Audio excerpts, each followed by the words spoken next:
We have covered a lot of things about Skullgirls lore thus far. We've talked about the titular Skullheart, the people who live in the world itself, the kingdoms it's divided into, and the powers of the people in these kingdoms. A lot of information has been relayed from me to you. But if you've watched even a second of any other Skullgirls lore video on this channel, you know that I start every video with a disclaimer. This series is being made with the intent of informing people of the intricacies surrounding the lore of the Skullgirls universe. I may get things mixed up or wrong, so if you notice something off, feel free to correct me in the comments. But today's your lucky day, commenters, because I have a lot of wrongs to right for you guys. Let's start where it all began. Episode 1, The Skullheart. Thankfully, this seems to be my least offensive and most accurate video.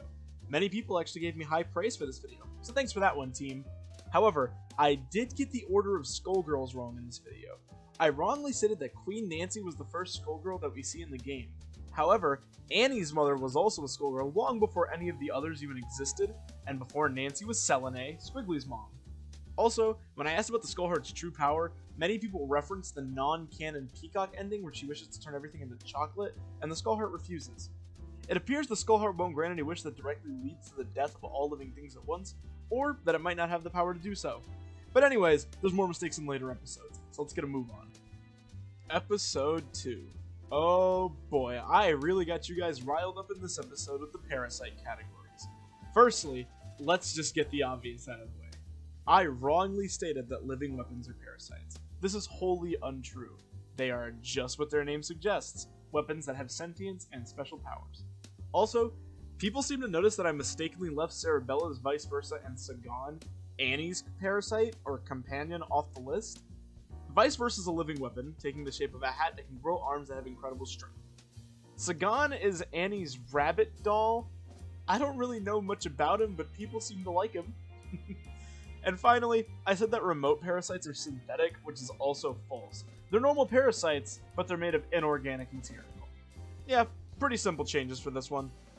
Episode 3, the Kingdoms episode. Was it boring? Yeah, pretty boring. Was it informative? Apparently so. A lot of people didn't have issues with this episode, except for a single instance of miscommunicated real-life lore. When discussing the Gigan Kingdom, I stated that Beowulf was a figure of Assyrian folklore, when in reality, Beowulf is a Swedish character who adventured in Norway. Thanks to Liam Wahaus, hope I'm pronouncing that right, for that little tip.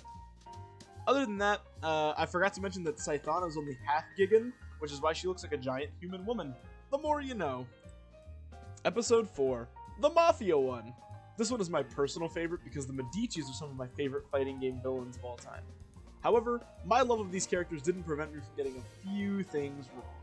Firstly, the Medici Mafia didn't directly kill Marie and Peacock. That's a misconception that I had. They were killed by a Medici-funded slave trafficking ring. So, oops on my part. I also saw a lot of people questioning my French-speaking skills because I pronounce Parasol's last name as Raynor, but it's supposed to be pronounced Renoir because accents and language and, they're based off French people. So, whatever. And I almost totally left Peacock out of the video, which is quite stupid of me because her entire story is about the Medici, but that's an honest mistake, and I kind of just forgot because I mentioned her once and I figured that was enough. Finally, Episode 5, the most recent episode of the series, The Labs. Now, there are a lot of commenters on these videos, a lot of varied commenters, people I don't always see. However, there are a few of you who come back. There's a few repeat customers down there. And one of the ones I see the most, Daddy Marcus. The savior Daddy Marcus returned to help correct me in this most recent venture, so shoutouts to him. I was told by him that many people who I said were part of Lab 7 were originally part of other labs, like Automo or Stanley, who were originally part of Lab 4. This is important because if I'm talking about the labs and character relations, I should have gotten those right. Also, I forgot to mention that Lab 7 exploded, and this is why Brain Drain is a cyborg and Valentine is missing an eye. This is one that I actually didn't know, and can't say I forgot. I genuinely did not know that, and it didn't say that on the wiki. So, kudos to you, Daddy Marcus, you did your research. And in turn, you helped me do mine. And that's about it. Honestly, when I first started making these videos, I didn't think the viewer interaction would be this great, but it is. So thanks to viewers like you, we can make even more videos that are better quality and more factually correct. Shoutouts to everyone who commented and left me their knowledge to share. And I want you guys to know I appreciate every single one of you guys. Your support means the world to me. Anyways, this is me, mouthing explodes bloodily. And I'll see you guys the next time some Skullgirls lore that I messed up needs corrections. Like, comment, subscribe, dislike it if you dislike it. This was me, and I'll see you guys in the next video.